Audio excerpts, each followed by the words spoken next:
Hi, it's Jamie, Progressive's Employee of the Month, 2 months in a row. Leave a message at the... Hi, Jamie. It's me, Jamie. I just had a new idea for our song about the Name Your Price tool. So when it's like, tell us what you want to pay, hey, hey, hey, and the trombone goes, blah, blah, blah, and you say, we'll help you find coverage options to fit your budget. Then we just all do finger snaps while a choir goes, savings coming at ya, savings coming at ya. Yes? No? Maybe? Anyway, see your practice tonight. I got new lyrics for the rap break. Progressive Casualty Insurance Company and Affiliates. Price and coverage match limited by state law.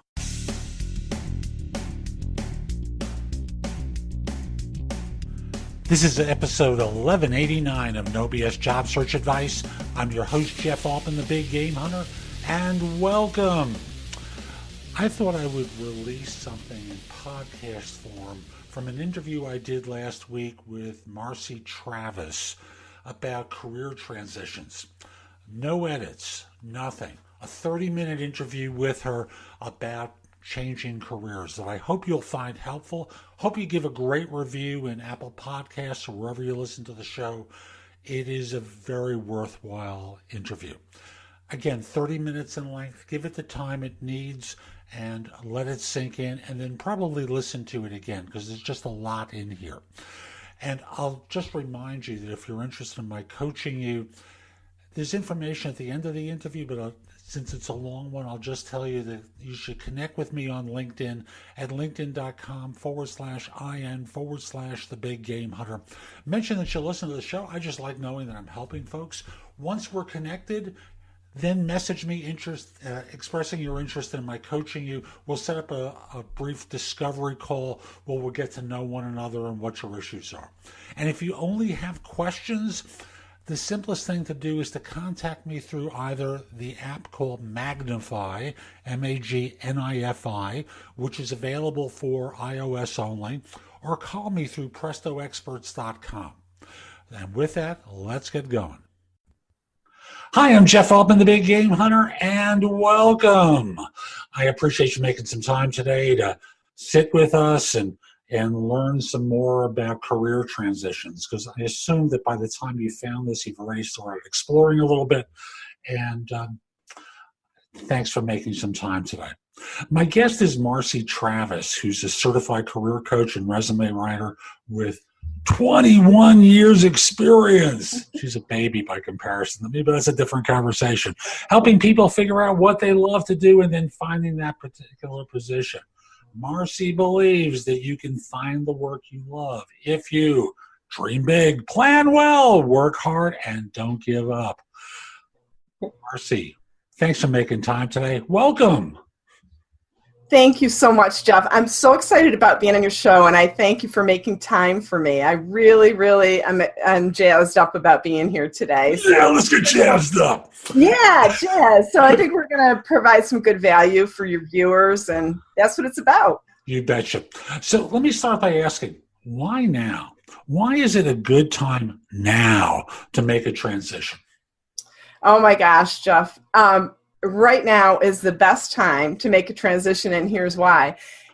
Imagine you're a little kid and you're 5 years old, and you walk into a candy store and there's every type of candy that you might like. That's what it's like to be a job searcher right now. Companies cannot find enough people to fill the jobs that they have, enough good people. So this is the time, if you want to change careers, if you want to change companies, whatever you want to do, now's the time to do it. Don't wait. Fabulous. So dreaming big, that got my attention when I saw that. Why dream big? Why not just do what's safe and comfortable, what's practical and pragmatic? Well, you can, and many people do. A lot of my work that I did in my 21 years worked with people that did the same thing over and over. But you know what happens? You start to die inside. You just start to die inside. If you don't have a big dream and a purpose that resonates with you, you start to die inside. You need a reason to get up in the morning. You need a reason to look forward to your day. So dreaming big is one way to kind of get at. We all have this little box that we see ourselves in, and really the world is huge. There's many, many opportunities. So we need to kind of let ourselves dream and take a chance. And that doesn't mean that we're just quitting our jobs and just, depending on, whatever. We're Depending not on on a trapeze without a net underneath us, is what you're saying. That's right. That's right. It's important that we have a plan, but the dreaming is the first part of that plan. And for me, I know when I started to make the transition from headhunting to coaching, it really required that I take a little bit of time to slow down and to notice what I was thinking and feeling at those times in order to notice, because, I've been doing headhunting for a long, long time. And as such, you get into operations mode. You're in the doer. You're handling your job, and in my case, extremely well, but it wasn't satisfying. And I had to take a little bit of time to notice that.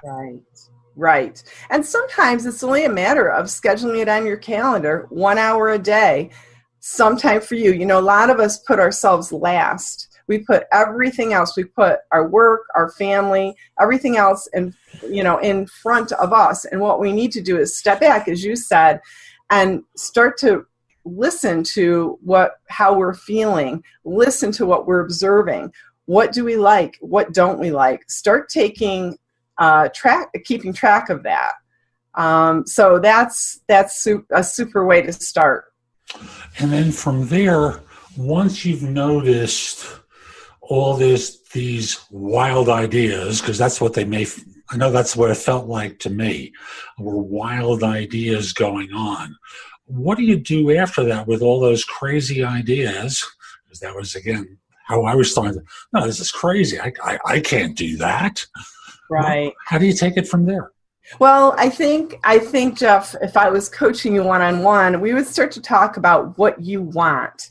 So we have these big ideas, and we start to talk about what part of that big idea, that big dream, what's most important to you? And is there something from that big dream you can start incorporating right now into your daily life?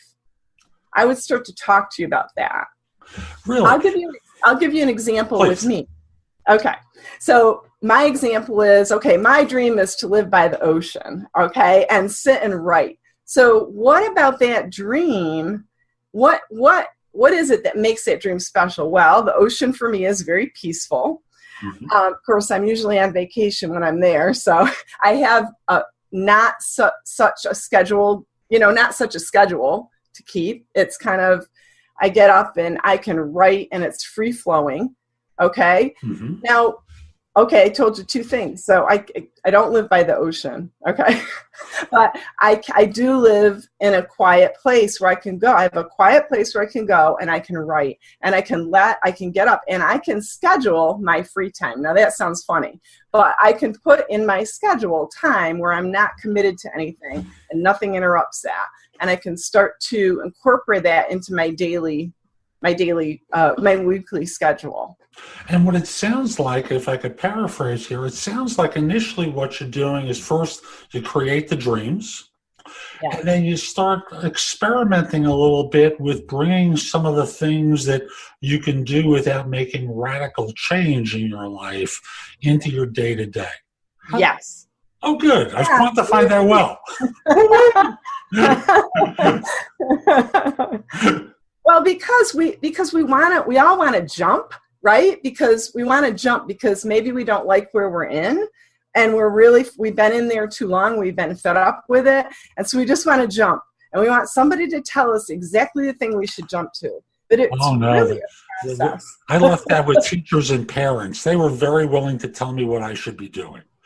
Exactly. And we're brought up that way. Somebody should tell us.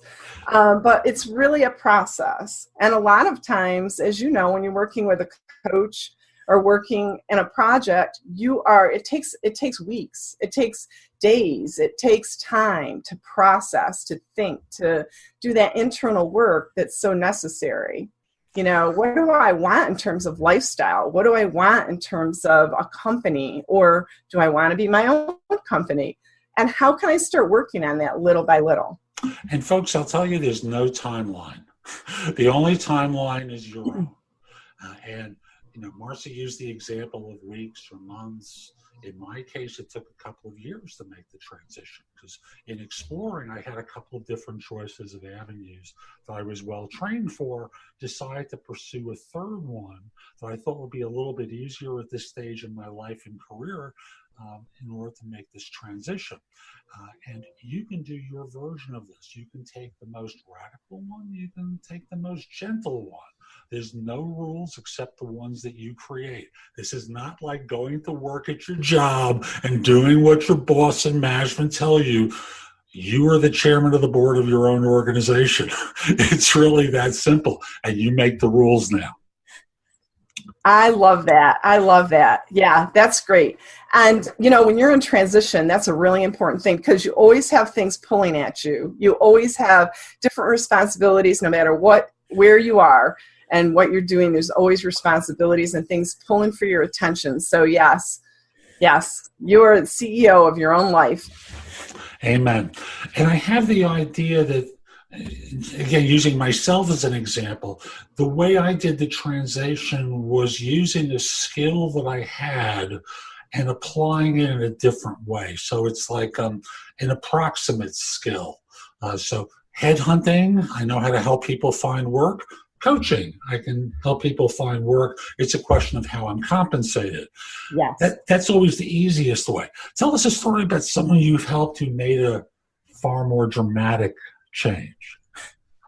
Well, I actually have a friend that she worked for a corporation for a number of years, and she worked as a purchasing agent. And what she did then is decide, well, I'm going to go back and get my master's in organizational psychology, because I'm tired of purchasing. It's boring. I've done it for too long, right? So she went and got her master's, and then she worked for a different corporation. She liked the job okay. She didn't like the politics.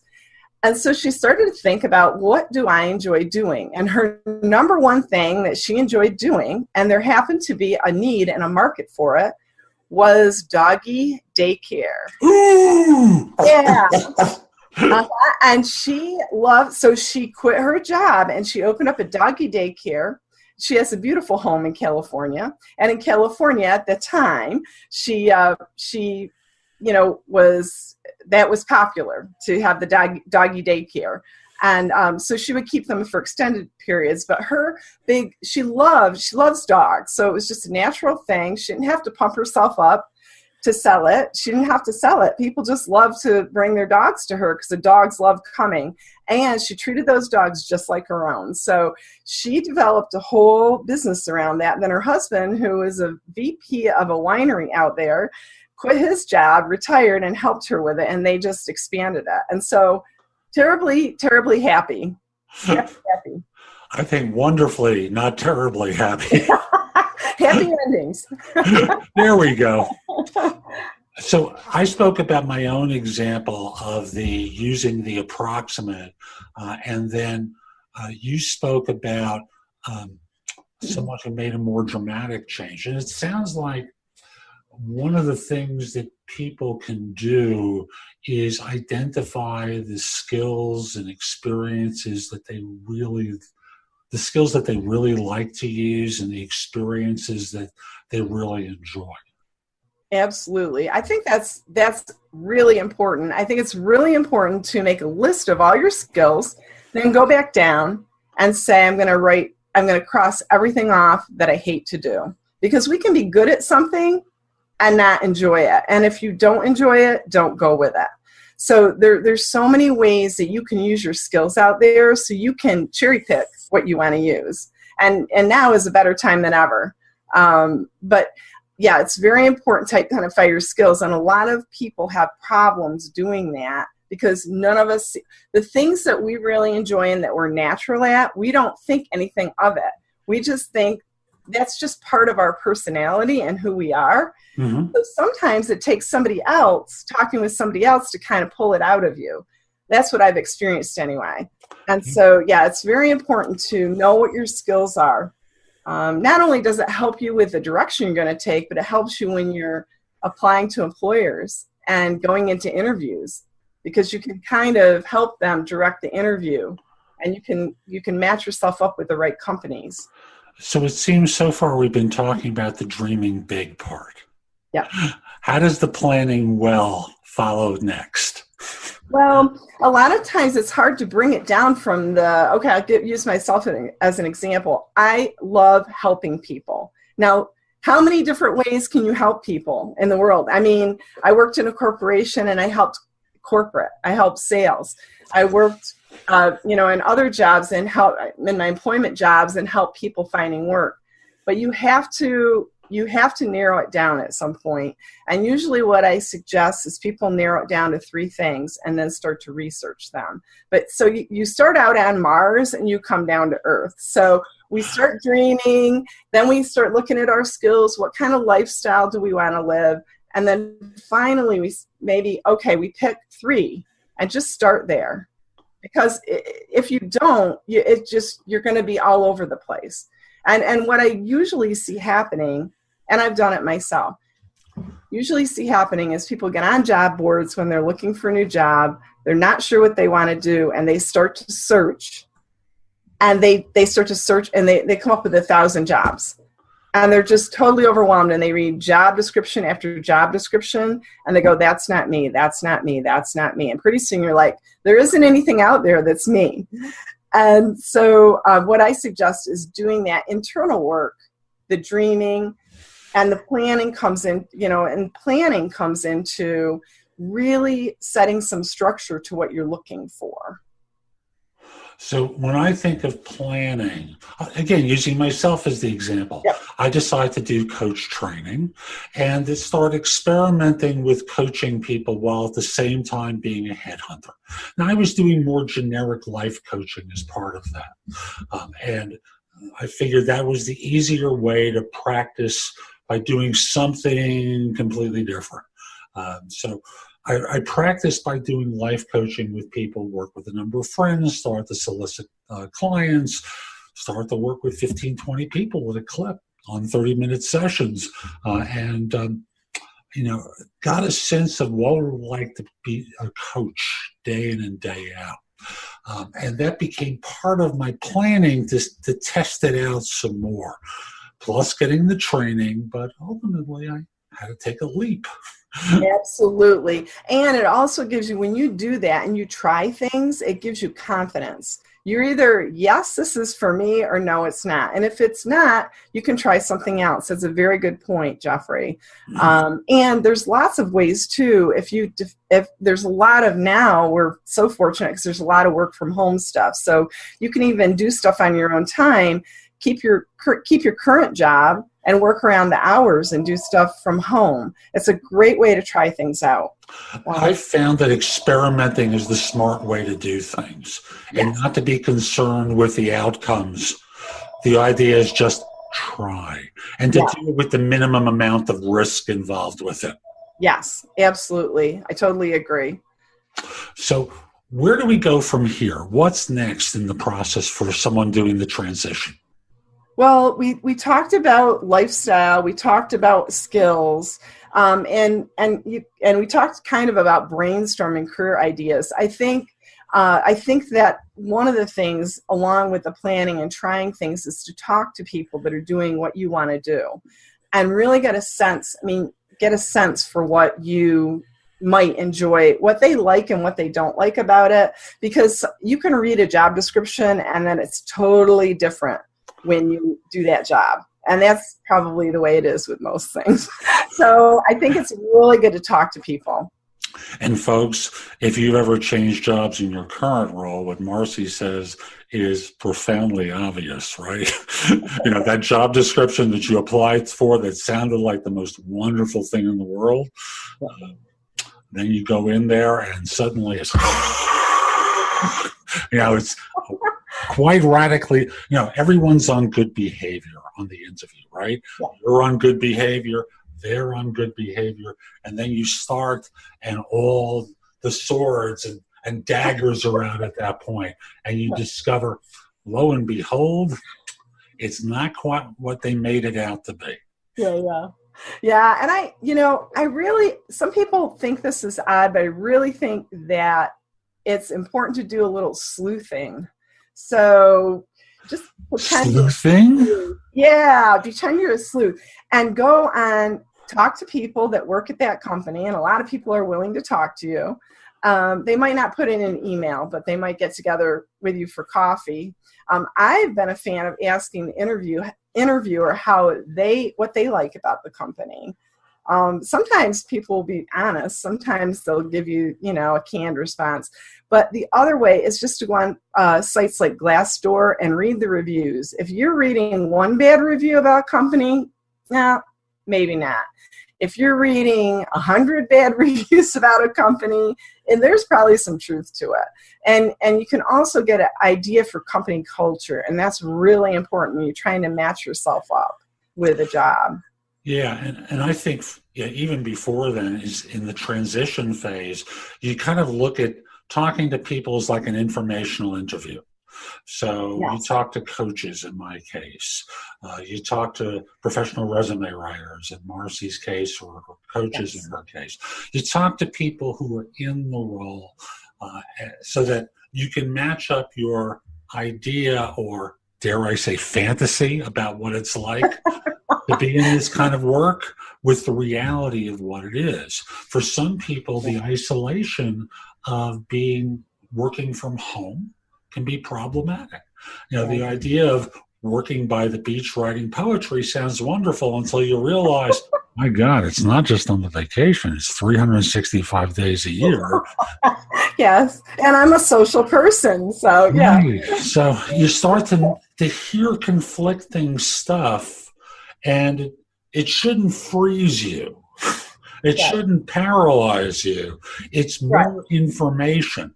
And just because one person says it doesn't mean, like using the Glassdoor example, doesn't mean it's true for everyone, or that it may be true for you. Right. So, just use it as data that you compile. When you start getting 6 or 8 people saying one thing and one person saying something different, you get a trend. But then again, if that one person is more like you than the 6 or 8, you have time to sort it out. Yeah. And I think too, it's, I forgot what I was going to say, but I think it's really important to really know yourself. And just because a job or a company isn't a complete fit doesn't mean you should discard it as a possibility. Because, for instance, I had a job where I've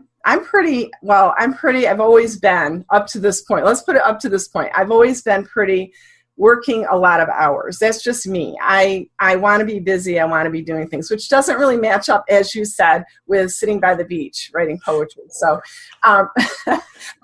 so I need a mix of things. And I was in a job where there really wasn't a way to learn and grow and do those things. So I started looking at, as you did, on the side while I was working, what could I do? And career coaching matched up very well. It was very close to what I was already doing. But so I made that work. I got the benefits that I wanted from that. Plus I started on a new career path. So so don't throw, just because everything doesn't match up, you don't throw it out. Everything's never going to match up. I had somebody that I've been coaching, and he really wants to be a teacher.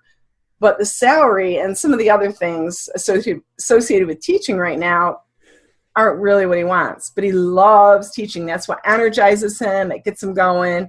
He looks forward to it. He over-prepares for it. He's just on fire about it. So I said, okay, you have summers off when you're a teacher. So if you need to supplement your salary, go do something you enjoy. Because one of the things he was thinking about was being a coach, like a sports coach or an exercise coach. And I said, you could easily do that in the summers. You could do camps. There's lots of ways you could do that, or do it on the side. So you don't want to let just one thing like salary hold you back, because you can always supplement it a different way. A lot of teachers they work waitressing, or they do other jobs. Around where I live, we have a lot of little wineries, so they go pour wine in the summer. So, yeah. Sweet. Yeah. And, I don't want to paint this as, it's all going to be sunshine and rainbows and lollipops. There are days of frustration that you're going to experience in doing the transition. So how does someone really deal with that, Marcy? Well, I totally agree. I've experienced it. You've experienced it, and my coaching clients have experienced it. Sometimes you get started in this process, and all of a sudden it feels like you're worse off, like it's a muddy mess. Like now I've got all this information, I don't know what to do with that. And some of it is just continuing to allow yourself to go through the process and be uncomfortable. So it's going to be uncomfortable for some period of time. And some of what works is just telling yourself, I'm going to be uncomfortable. I'm going to allow myself to be uncomfortable, but I'm going to get the support I need around me so I can continue. Because no matter what you do, you're going to come up with barriers. So I have a couple handouts that we can link to at the end of this, but one is like their daily affirmations. And I know they've kind of gotten a bad name. So it's not like just because I say it, it's going to happen. But what it is just because I say it, it's going to encourage me to continue. And that's what it is. So I have a downloadable about, just to we need to get up in the morning and get our mindset straight, like our mindset in a positive way, because what we tell ourselves, we would never tell somebody else, right? Right? We are so cruel to ourselves.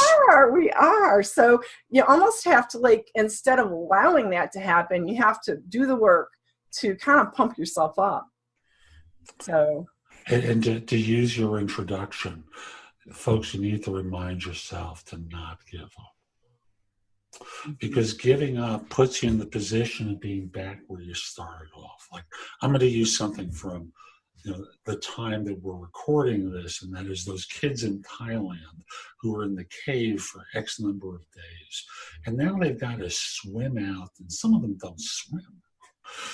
And they're going to be underwater for a prolonged period of time with oxygen tanks on. And it's really easy to get scared. Folks, we're looking at being reborn here in many respects. And in being reborn, you got to go through that birth canal and get to the other side. And as a baby, you did it. As an adult, we like comfort. We don't like to be scared. We don't like to be uncomfortable. We like to be in a situation where it's all easy. I used the example of sunshine and lollipops before, right? Right. It's not sunshine, lollipops, and roses. It's going to involve some work, right, and some effort and resilience to get through. Yes, and pushing through. Like a lot of times, when we're scared to do something, if we make ourselves do it, we prepare for it and we make ourselves do it, we end up being really good at it and enjoying it. But it's just because it's something new, we're so scared. And so here's the sunshine and lollipops. All right. Sunshine and lollipops. So this is a process, but it's a process just like riding a bike or anything else, that as you learn it, you get better at it. So career, everybody thinks, okay, I'm going to pick a career and I'm going to stay in it for the next, 30 years. Well, it just doesn't work that way anymore. We have more opportunities. And so you're going to learn this process of how to take yourself through this process.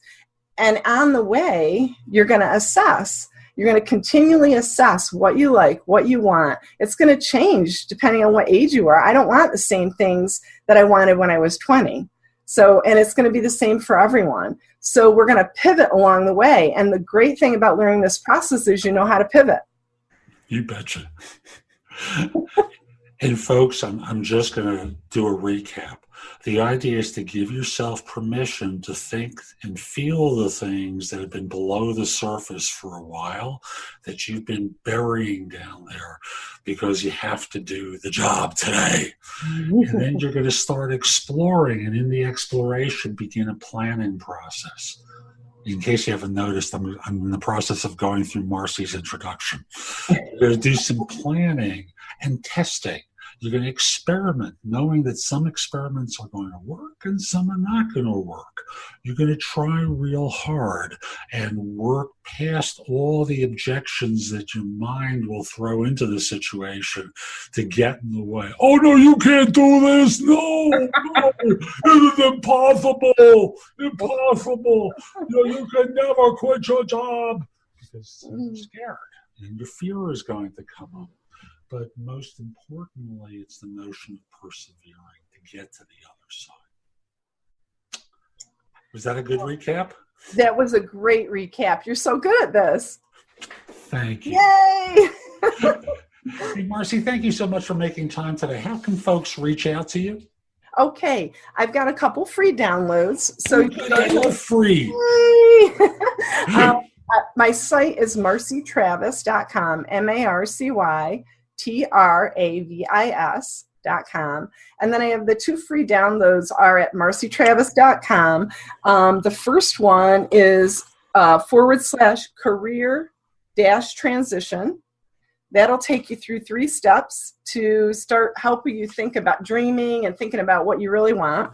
And then the other one is one to encourage you. It's marcytravis.com /my-affirmations. Beautiful. Thank you for making time today. Thank you for having me. It was fun.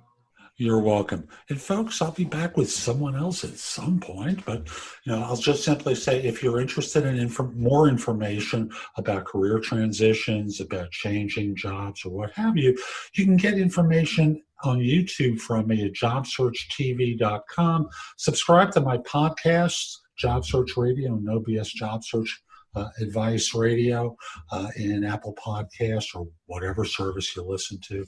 And if you're interested in one-on-one coaching, the easiest way I think is to reach out to me through LinkedIn at linkedin.com/IN/the Big Game Hunter. Make the connection, message me back. I'd love to help you. Hope you have a great day. And again, Marcy, thank you. Thank you. Bye, guys. Bye. So that's today's show. I hope you enjoyed it, and if you did, here are a few ways that I can help you. First of all, you can hire me to coach you throughout your job search in every way imaginable. That includes a resume and or LinkedIn profile critique, interview preparation, helping you with a salary negotiation and or networking, answering your questions about your job search, giving you advice about a decision you have to make once you have the offer. We can work in 30-minute or 1-hour increments throughout your search. And the easiest way to talk with me about it is by connecting with me at linkedin.com/IN/the Big Game Hunter.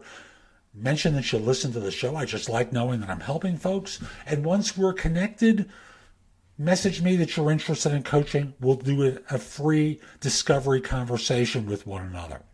If you're not interested in coaching and you just have a few questions, the easiest way to do it is by reaching out to me through the Magnify app for iOS. That's Magnify with an I. Or if you don't have an iOS device, if you're an Android user or you just want to call me on the phone, do it through PrestoExperts.com, where I'm a career coach and job search expert. For those of you who've been listening to the show, you know that I always talk about JobSearchCoachingHQ.com. And recently, we've been changing the focus of the site to really emphasize interviewing and answering tough interview questions. If you join, you'll have access to curated information that you can watch, listen to, or read that's designed to help you find work more quickly, as well as videos and podcasts and other information. Again, an emphasis on interviewing and answering tough interview questions. You can also take my classes on Skillshare and become a premium member using the link in the show notes and get 2 months for free instead of the 1 month that the site offers. And the last thing I want to mention to you is schedule me for lunch.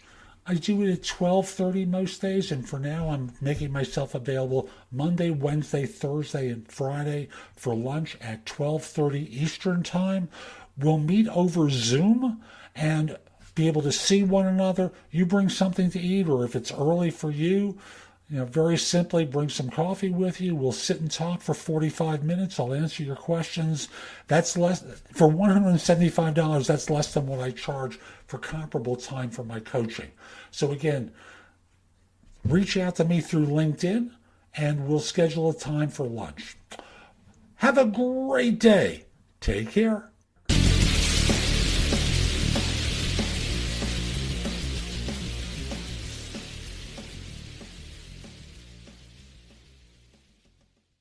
Hey folks, Dirk Bentley here. If you've seen one of my concerts, you know I'm all about energy. Performing, recording, traveling, being a husband and a father, it's a busy life, and I need to be 100% every day. So when my battery starts running low, I grab a sugar-free, vitamin-packed 5-hour energy shot. It tastes great, and it gets me back to 100% fast. Try it. It could work for your busy life too.